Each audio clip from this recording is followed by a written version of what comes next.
আমি নিয়তির কাছে আবারও হেরে গেলাম ভাইয়া। বন্যার চোখে আমি তানবীরের অযোগ্যই রয়ে গেলাম। আমি ভাই হিসেবে যথাযথ হলেও প্রেমিক হিসেবে পরিত্যক্ত। বন্যা কি বলেছে আমাকে বাস্তবতা 3 পাতা অভিজ্ঞতা অবিভক্ত বুঝিয়েছে। আবির মৃদু হেসে বলে, এটা আর এমন কি, প্রেমিকার চোখে নিজের প্রেমিক সবসময় নিষ্কর্মা আর অযোগ্যই থাকে। ওর পরিবারের সিদ্ধান্তর বাইরে কিছু করতে পারবে না। পরিবারের সিদ্ধান্ত বাহিরে কিছু করতে বলেছে কে? তানভীর মুখ ফুলে রাগী স্বরে বলল, ও আমাকে রিজেক্ট করেছে। আবির উচ্চস্বরে হেসে বলল, রিজেক্ট তাকেই করা যায় যার অবস্থান মন মস্তিষ্ক কোথাও নেই। হৃদয়ে জায়গা দেওয়া মানুষটাকে রিজেক্ট করা অসম্ভব। তুই তার উপর রাগ করে ফোন বন্ধ রেখেছিস, আর সেই রাগ সে আমার বউয়ের উপর ঝেড়েছে। কারণ বন্যা প্রিয় মানুষ তুই, আর তোর কাছের মানুষ মেঘ। অধিকারবোধ না থাকলেও কেউ কারোর ওপর রাগ দেখায় না তানভীর। তুই খুব ভালোভাবেই জানিস বন্যা বাস্তববাদী একটা মেয়ে। সে তোকে বাস্তবতা নিয়ে জ্ঞান দিবে। এই নিয়ে মন খারাপ করে থাকার কোনো মানে হয় না। তানভীর কিছু বলছে না দেখে আবির আবারও বলল, তুই বন্যার জন্য রাজনীতি ছেড়েছিস, এটা কি সে জানে? না। তুই চাকরির প্রস্তুতি নিচ্ছিস, এটা কি জানে? না। আবিরে চোখ রাঙিয়ে কিছুক্ষণ তাকিয়ে থেকে হঠাৎই বলে উঠল, শুক্রবারে বন্যার বড় আপুর বিয়ে, জানিস কিছু? হ্যাঁ, আপাতত শুধু কাবিন হবে, 5 থেকে 6 মাস পর অনুষ্ঠান হবে শুনেছি। তোকে কে বলল? রিত। বাহ, এখনই শালার সাথে এত মিল। এত মিলের কিছু নেই, আসার সময় বলেছে তাই শুনেছি। আবির কয়েক সেকেন্ড চুপ থেকে আচমকা ভারী কণ্ঠে প্রশ্ন করল, তোকে শেষবারের মতো জিজ্ঞেস করছি, তুই কি বন্যাকে ভালোবাসিস? তানভীর আবিরের দিকে তাকিয়ে নিকেট কণ্ঠে জবাব দিল, হ্যাঁ। এক মুহূর্তের জন্য মেনে নিলাম তুই অযোগ্য, কিন্তু তোর ভালোবাসা কি বিয়ের যোগ্য? নাকি এমনও মনে হয় দুটো না আছে, মনের কোণে অভিসংখ্যা নিয়ে প্রেম হয়, কিন্তু সারা জীবনে পাশে থাকা সাহস হয় না? তোকে নির্বাক ভঙ্গিতে বলতে হবে, যে কোনো মূল্যেই হোক বন্যাকে তোর চাই। প্রেমিকা কোনো কারণ রাগ দেখালে প্রেমিকার ওপর রাগ করে ফোন বন্ধ করাটা বোকামি, বরং প্রেমিকার রাগের কারণ উদ্ঘাটন করাটাই একজন আদর্শ প্রেমিকের কর্তব্য। বন্যা তোকে ভালোবাসে, তাই ওর রাগ অভিমান প্রকাশে একমাত্র জায়গায় তুই। হয়তো মেঘের মতো ও সরাসরি কিছু বলতে পারে না, কিন্তু তোর উচিত তার সাথে সঠিক মানে বোঝা। ভাই, ভালোবাসার মূল্য ভালোবাসাতেই দিতে হয়। তানভীর ঢোক গিলে অক্লিষ্ট কণ্ঠে শুধালো, এখন আমার কি করা উচিত? আবির মেকি স্বরে বলল, সামনে সমুদ্র আছে, যা 1 বালতি পানি খেয়ে আয়। ফাজলামো করো না প্লিজ। সকালে বন্যার সাথে আমি কথা বলবো, তারপর তোর যা ইচ্ছে করিস। যা ইচ্ছে। আবির আর চোখে তাকিয়ে গুরুভাব কণ্ঠে বলল, রিল্যাক্স। তানভীর নিঃশব্দে হাসলো, সাথে আবিরও হাসলো। দু ভাইয়ের কথাবার্তা শেষ করে রিসোর্টে ফিরে অনেকটা দেরি হয়ে গেছে। মেঘ বিকরে ঘুমাচ্ছে। আবির রুমে ঢুকে ফ্রেশ হয়ে বিছানায় শুয়েছে। ঘুমন্ত মেঘের শান্ত আদলখানা আজ একটু বেশি সুন্দর লাগছে। আবির আবেশিত নয়নে মেঘকে দেখছে। এই দেখার কোনো অন্ত নেই। আবিরের হৃদয় জুড়ে যার অস্তিত্ব প্রতিনিয়ত তর্জন গর্জন দিয়ে উঠে, তার স্পর্শ পেলেই আবিরের হৃদয় প্রশান্তি হাওয়া বয়ে যায়। দিন শেষে প্রতিটা মানুষ কারো না কারো কাছে দায়বদ্ধ, কারো ভালোবাসা পরিতৃপ্তি। মেঘের পূর্ণতা যেমন আবির, তেমন আবিরের পূর্ণতাও মেঘ। সুদীর্ঘ সময় নিরীক্ষণ শেষে আবির আলতো হাতে মেঘের মসৃণ গাল স্পর্শ করল। মেঘ ঘুমের মধ্যে আঁতকে উঠেছে। কুণ্ঠা চোখে মেলতেই আবিরকে দেখতে পেল। আবির সস্নেহে ভয় পেয়েছ? মেঘ শুকনো ঢোক গেলে কিঞ্চিত হাসার চেষ্টা করল। কোনো কথা না বলে আচমকা আবিরের চওড়া বক্ষস্থলে নিজের জায়গা করে নিল। আবিরে মুচকি হেসে মেঘকে জড়িয়ে ধরে মেঘের চুলে হাত বুলাতে লাগলো। কিছু সময় নীরবতা কেটে গেল। মেঘ হঠাৎই আবিরের উন্মুক্ত বুকে নখ দিয়ে আঁচড় দিতে দিতে ডাকলো, শুনেছেন? আবির শক্ত কণ্ঠে বলল, তুমি ডাক শোনার যোগ্যতা কি আমার নেই? আছে, কিন্তু কিন্তু কি? আমি যদি তুই থেকে তুমিতে আসতে পারি, তুমি কেন আপনি থেকে তুমিতে নামতে পারছো না? মেঘ মোলায়েম কণ্ঠে বলে উঠল, তুমি হয়েছে। এখন বলো আবির। আবির ভাই? আবির মেঘের মাথা আস্তে করে গাঁটটা দিয়ে ভারী কণ্ঠে বলল, আবিরের সাথে ভাইয়ের সম্পর্ক মরে গেছে, এখন শুধু আবির আছে। বলো আবির। মেঘ কিছুতেই বলছে না। তর্জনী আঙ্গুলের নখ দিয়ে আবিরের বুকের উপর A+M লেখা ব্যস্ত। মেঘের লেখা শেষ হতেই আবির মেঘের হাত চেপে ধরে মোলায়েম কণ্ঠে বলল, বুকের উপরে A+M লিখতে হবে না ম্যাডাম। এই নাম হৃদয়ে স্থায়ীভাবে লেখা হয়ে গেছে। মৃত্যুর আগ পর্যন্ত এই নাম অক্ষত থাকবে। আপনাকে যেটা বলেছি সেটা বলুন। মেঘ বলল, কি বলবো? আবির। আবির। Good girl. আবার বলো। ইস, আর পারবো না। আমি কি স্কুলে পড়তে আসছি নাকি? হ্যাঁ, তুমি আবিরের স্কুলে ভালোবাসার ট্রেনিং করতে আসছো। বলো আবির। এখন পুরোটা বলো। মেঘ শীতল কণ্ঠে বলল, আবির শুনছো? আবির নিঃশব্দে হেসে বলো, উফ, তুমি এভাবে ডাকলে আমি নিশানের দোরগোড় থেকেও ফিরে আসতে সক্ষম হব। মেঘ অতর্কিত আবিরের বুকে চিমটি কাটল।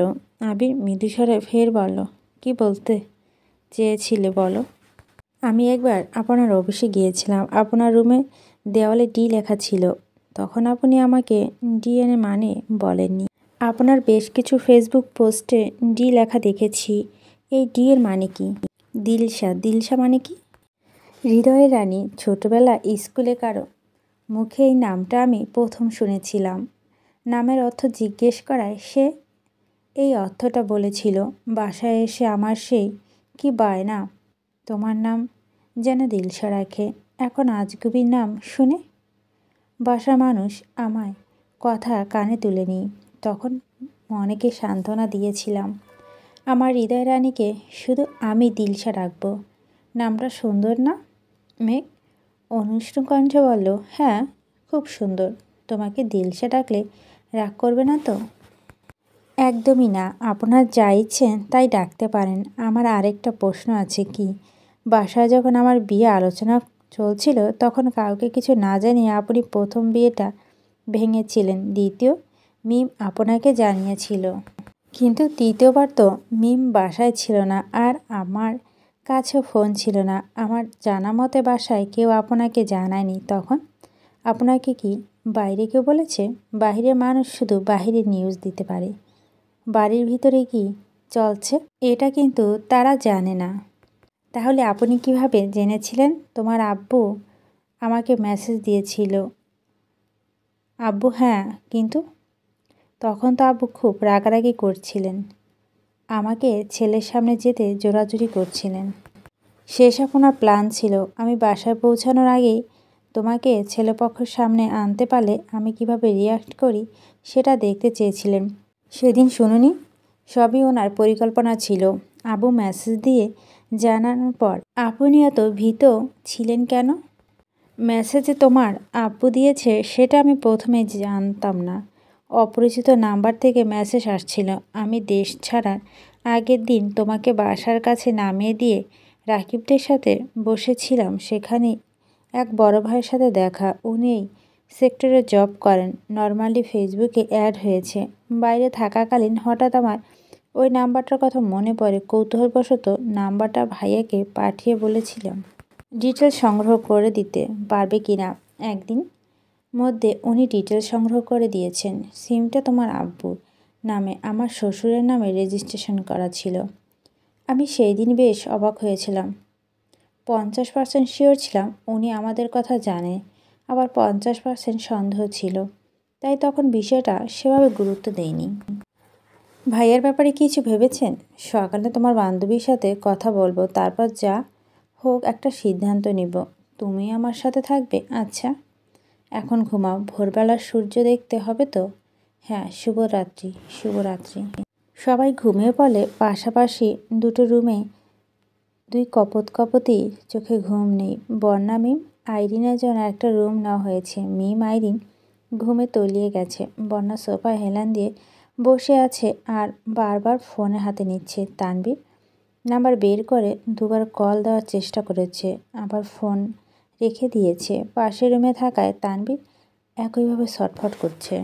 ভোরের আলো ফোটার আগেই সবাই সমুদ্র সৈকতে পৌঁছে গেছে, তবে জান্নাত আর আসিফকে কেউ ডাকেনি।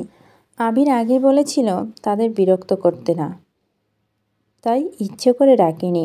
তানভীর কিছুক্ষণ দাঁড়ালো। মেঘ আর আবিরের একসঙ্গে কয়েকটা ছবি তুলে দিয়ে চুপচাপ চলে গেছে। কিছুক্ষণ পর আসিফ আর জান্নাত আসছে। আবিরের উদ্দেশ্য রাগান্বিত কণ্ঠে বলল, আমাদের ডাকলি না কেন? তোমাদের হানিমুনের সুযোগ দিলাম। বিয়ে হয়েছে প্রায় 1.5 বছর হতে চলল, এখনও আর আমাদের সেই সুযোগ দরকার নেই ভাই। তোরা নবদম্পতি, এখন সুযোগ তোদের লাগবে।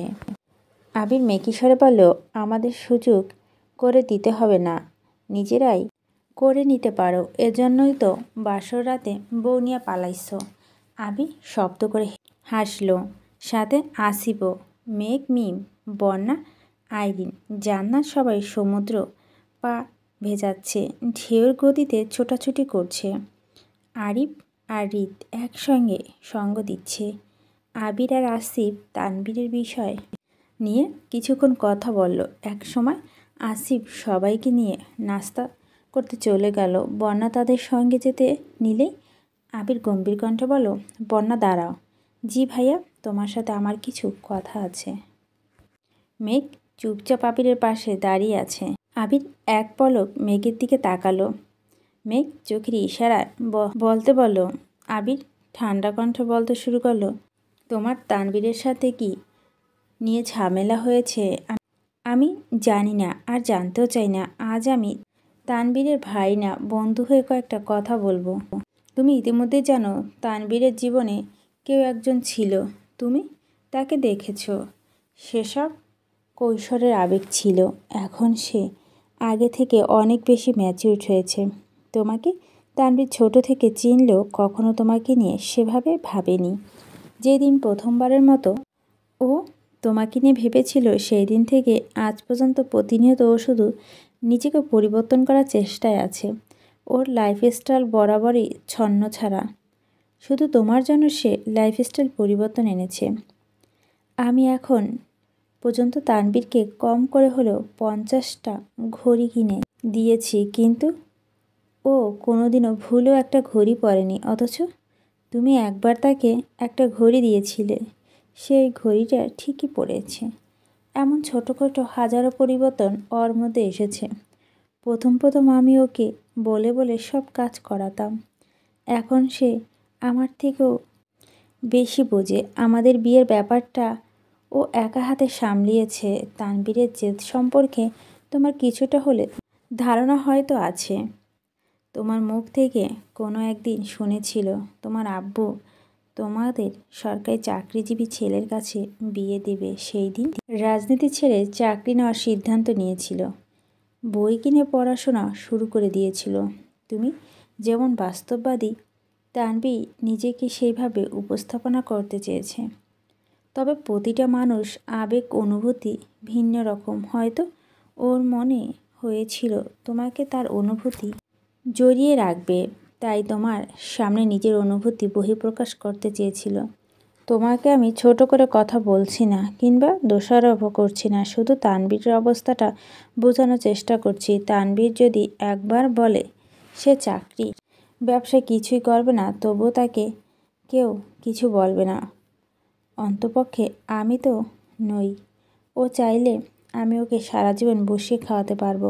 আমার টাকা নয়, বরং ওর নিজের টাকায় বসে খেতে পারবে। আমাদের পারিবারিক ব্যবসা। তানভীরের ব্যাংক ব্যালেন্স বাদ দিলাম, সবাই জানে আমরা ছোটোখাটো বিজনেসের 70% শেয়ার আমার নামে, কিন্তু তার কেউ এটা জানে না। এই 70% শেয়ারের মধ্যে 20% শেয়ার তানভীর, 20% শেয়ার মেঘ, 20% আমার, আর বাকি 10% মিম আর আধির। এই কথা তানভীর পর্যন্ত জানে না। আমি কোনো দিনও ওকে জানানোর প্রয়োজন মনে করিনি। আমি তানভীরকে সবসময় সুযোগ দিয়েছি। ও যখন যা চেয়েছে তাই দেওয়ার চেষ্টা করেছি। তানভীর ব্যবসা অমনোযোগী বলে চাচু প্রায় প্রায় রাগারাগি করেন, কিন্তু মেঘ আমি আমার দুজনে তানভীরও পুরোপুরি সাপোর্ট করছি যেন পড়াশোনা করে, একটা জব নিতে পারে। তোমার ইচ্ছেটা প্রাধান্য দিতেই তানভীর সব কিছু ছেড়েছে। সেই তুমি যদি তার হাত ছেড়ে দাও, ও কি করবে বলো?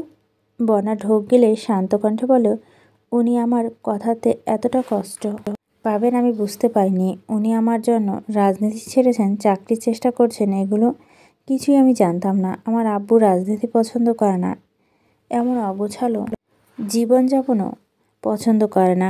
আমি আমার পরিবারের সম্মতি ছাড়া কিছুই করতে পারবো না, এমনটা বুঝিয়েছিলাম। তোমার পরিবারের সম্মতি থাকলে তো তোমার কোনো সমস্যা নেই না। ঠিক আছে, তুমি এখানে অপেক্ষা করো, তানভীরকে পাঠাচ্ছি। যত দ্রুত সম্ভব মনোমালিন্য ভেঙে মন হালকা করো। আবির মেঘের দিকে তাকিয়ে বলল, বউ চলো। বর্ণা শক্ত কণ্ঠে বলে উঠল, মেঘ এখানে থাকুক। আবির ভুরুকুচকে মেঘের দিকে তাকিয়ে চোখ ইশারায় দিল। মেঘ সঙ্গে সঙ্গে চোখে পাতা চেপে ধরে বলতে শুরু করলো, আমার মাথাটা জানে কেমন করে ঘুরছে, চোখ ঝাপসা দেখছি, প্রেশারটা মনে হয় 20-এ নেমে গেছে। আবির উদ্বিগ্ন কণ্ঠে বলল, হায় আল্লাহ, এখন কি হবে? তাড়াতাড়ি রুমে চল, এখানে আর থাকা যাবে না। তোমাকে কি কোলে নিতে হবে? মেঘ কিছু বলার আগেই আবির মেঘকে কোলে নিয়ে চলে যাচ্ছে। বন্যা থ হয়ে দাঁড়িয়ে আছে। আশেপাশে অনেক মানুষের ভিড়। বন্যা একা একা হাঁটছে আর মনে মনে ভাবছে, মেঘ গতকাল কতগুলো ফুল কিনেছিল, সেগুলো যত্ন করে পানির বোতলে ভিজিয়ে রেখেছিল। মেঘ দ্রুত রুম থেকে সেই ফুলগুলো নিয়ে আসছে। তানভীরের হাতে ফুলগুলো দিয়ে শক্ত কণ্ঠে বলো, ঠিকমতো প্রপোজ করতে না পারলে আজকের পর আমার ভাবির দিকে ভুলও তাকাতে পারবি না, এই আমি বলে রাখলাম। এই যে আমার উনি সাক্ষী। আবির নীরব কণ্ঠে বলল, একদম ঠিক, আজকে তোর জন্য লাস্ট চান্স। আজকের পর আমরা কেউ তোর সাথে নেই। তানভীর মলিন হেসে বলে উঠল, আজ আবার কোন যুদ্ধ হতে চলছে কে জানে। মেঘ ফের বলল, অ্যাকসেপ্ট না করা পর্যন্ত ফিরে আসবে না, খিদে বেহুশ হয়ে গেলেও না। ঠিক আছে বোন আমার, আপনি যা বলবেন তাই হবে। তানভীর ফুলগুলো হাতে নিয়ে সমুদ্র পাড়ে আসলো। এত এত মানুষের ভিড়ে বন্যাকে খুঁজে পেতে কিছুক্ষণ সময় লাগলো। বন্যা সমুদ্র পাড়ে স্তব্ধ হয়ে দাঁড়িয়ে আছে। তানভীর বন্যার পাশ ঘেঁষে দাঁড়িয়ে। বন্যা চমকে উঠে কিছুটা সরে দাঁড়ালো। এক পলক তাকিয়ে তানভীরকে দেখে স্বস্তি নিঃশ্বাস ছাড়ল। তানভীর বন্যার কাণ্ড দেখে মৃদু হাসে, বলতে শুরু করলো, নিষ্করুণ, এই পৃথিবীতে অপ্রিয়কেও অনিচ্ছাকৃতভাবে শরীর ছুঁয়ে গেল একটা মেয়ে যেভাবে রিয়াক্ট করে, সেই রিয়াক্টটা হৃদয়ে ছুঁয়ে যায়, মানুষটার সাথে কখনো করতে পারে না।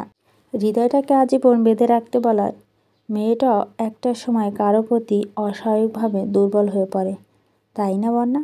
বন্যা মাথা নিচু করে বলতে শুরু করলো, সেদিন আপনার সাথে এভাবে রিয়াক্ট করা আমার একদমই উচিত হয়নি।